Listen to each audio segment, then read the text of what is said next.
Et on parle bien évidemment, Ibou, de cet accueil des Lions. Le chef de l'État a félicité l'équipe nationale et tout le staff. Merci, Sornanata. Donc, c'était à l'image du peuple sénégalais. Le président de la République, Macky Sall, a salué hier l'unité dont le peuple sénégalais a fait preuve dans sa diversité autour de l'équipe nationale de football qui a remporté dimanche donc la 33e Coupe d'Afrique des Nations de football aux dépens des pharaons d'Égypte, s'adressant donc aux Lions qu'il a accueillis hier après-midi à l'aéroport militaire de Yoff, qu'il a qualifié de méritoire leur victoire finale qui consacre leur premier sacre dans cette compétition continentale devant des milliers de supporters venus communier avec les joueurs de l'équipe nationale et leur sélectionneur Aliou Cissé. Le chef de l'État a rendu hommage à toutes les générations qui ont œuvré donc pour ce sacre continental. Et après cet accueil très populaire auquel ils ont eu droit, le chef de l'État donc donne rendez-vous ce soir à 16h donc au Palais de la République pour vraiment distinguer encore une fois ces valeurs lions. Oui, et vous? Alors, et on poursuit également, pour rester dans cette même veine, Pierre Lona Mané.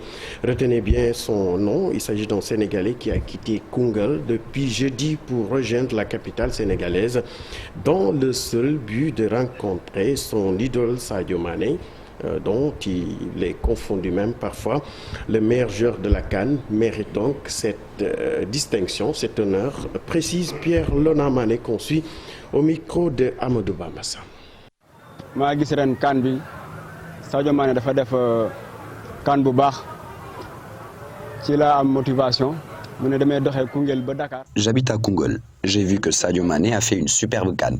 C'est ce qui m'a motivé à marcher de Koungheul jusqu'à Dakar pour lui rendre hommage. C'est presque une surprise pour moi de me voir dans les médias parce que je me suis caché pour partir. Au bout d'1 kilomètre, j'ai été rattrapé par des gens qui m'ont demandé où j'allais. J'ai répondu que c'était pour rendre hommage à Sadio Mané. Et plus je marchais, plus les médias en parlaient. Je n'ai pas eu de difficultés en chemin. J'avais confiance, en quittant Koungheul, que la coupe allait venir. J'ai quitté jeudi à 16h, j'ai marché jusqu'à minuit pour un trajet de 60 km. J'ai ensuite repris le lendemain. J'ai eu ce que je voulais. Je remercie Dieu. Je suis trop fan de Sadio Mané. Je veux juste le voir s'il arrive. Je n'ai besoin de rien d'autre. Si j'y arrive, j'aurai atteint mon objectif.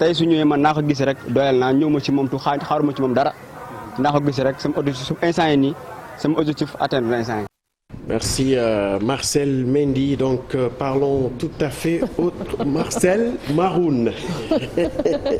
Excusez-moi donc. Restons pour parler tout à fait autre chose. Les passeports, trafic présumé des passeports. Le juge d'instruction du 2e cabinet de Dakar, Abdoulaye Thioune, va confronter donc aujourd'hui les députés Mamadou Sall et Boubacar Biaye ainsi que leurs complices. Les 3 inculpés vont faire face aux épouses fictives des parlementaires également. Le juge d'instruction tentera de leur tirer le verre du nez en confrontant les déclarations contradictoires de toutes les parties. Cette procédure entre dans le cadre de l'instruction de l'affaire de trafic de visas et de passeports diplomatiques impliquant 2 députés de la mouvance présidentielle. Parlons également de la Casamance et avec la sortie de Robert Sagna et compagnie qui invite les acteurs pour la paix dans la zone suite aux affrontements du 24 janvier 2022 ayant opposé des troupes de l'armée nationale en mission de la CEDEAO en Gambie à des éléments armés du mouvement des forces démocratiques de la Casamance. Le groupe de réflexion pour la paix en Casamance déplore ces événements et s'incline devant la mémoire des personnes tuées et présente ses condoléances attristées à l'armée nationale. À travers un communiqué, le coordonnateur du GRPC, Robert Sagna, et ses camarades invitent les forces vives du pays à s'approprier la quête de paix et à contribuer par un sursaut de dépassement leurs divergences politiques et la conjugaison des efforts des uns et des autres à son instauration définitive pour permettre au Sénégal de réconcilier avec toutes ses filles et tous ses fils. Sokhna Nata, pour terminer, parlons à présent de l'élection locale. Confortablement réélu maire de Agnam le 23 janvier dernier, Farba Ngom a été installé hier et cerise sur le gâteau. Le bureau municipal qu'il a proposé a été adopté à l'unanimité. Pourtant, la coalition Benno Bokk Yakaar, vainqueur de l'élection, n'occupe pas tous les sièges du conseil. Sur les 56 conseillers, 53 sont de la majorité. Les 3 restants sont de l'opposition. Sokhna Nata, la cérémonie d'installation du bureau municipal était présidée hier par le sous-préfet du département de Matam. Merci beaucoup Ibou Diouf et des images de nos djambars qui font vraiment mal et que personne ne devrait voir. Courage à nos soldats, à nos vaillants soldats. Merci Ibou Diouf. Rendez-vous dans quelques instants pour la version Wolof. Et tout de suite, l'actualité internationale avec Fatou Kiné Deme.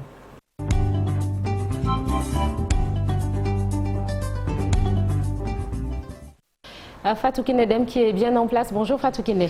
Bonjour Sokhna Nata. La presse sportive. À vous également, vous êtes sportive, hein, il faut le rappeler. Oui, tout le monde est sportif. Bonjour à la team matinale, bonjour aux téléspectateurs qui nous regardent un peu partout, Sokhna Nata. Merci. Et puis on commence avec quel pays, Fatou Kiné? Le Mali qui charge à nouveau la France, nouvelle charge contre la France. Lundi 7 février, le Premier ministre malien, Choguel Maïga, à la primature où il recevait les diplomates accrédité à Bamako. Il a notamment accusé Paris d'avoir cherché, je cite, la partition du Mali. Il a par ailleurs marqué les réserves de son pays contre la force européenne Takuba, chargée de lutter contre les djihadistes dans le Sahel, avant de critiquer encore une fois les sanctions de la CEDEAO contre son pays. Choguel Maïga a encore, je l'ai dit tout à l'heure, encore sanctionné la CEDEAO qu'il qualifie d'illégitime et d'illégal, les sanctions prises contre son pays par l'institution sous-régionale. Mais pour lui, la brouille est passagère, comme il laissait entrevoir une sortie de crise avec la CEDEAO. Les parties civiles du procès des assassinats présumés de Thomas Sankara ont terminé leur plaidoirie lundi 7 février à Ouagadougou après 4 mois d'audience, alors que les conclusions ont notamment évoqué les thèmes de la trahison, de la responsabilité et de la réconciliation. La culpabilité du général Gilbert Diendéré a également été évoquée avec des charges de complicité d'assassinat et d'attentat à la sûreté de l'État. Et puis un tribunal sud-africain a condamné et emprisonné lundi les frères jumeaux, 2 frères jumeaux pour terrorisme en raison de projets d'attaque de l'ambassade des États-Unis à Pretoria et d'adhésion au groupe État islamique. Il s'agit de Tony Lee Tulsi et Brandon Lee Tulsi, tous 2 âgés de 28 ans.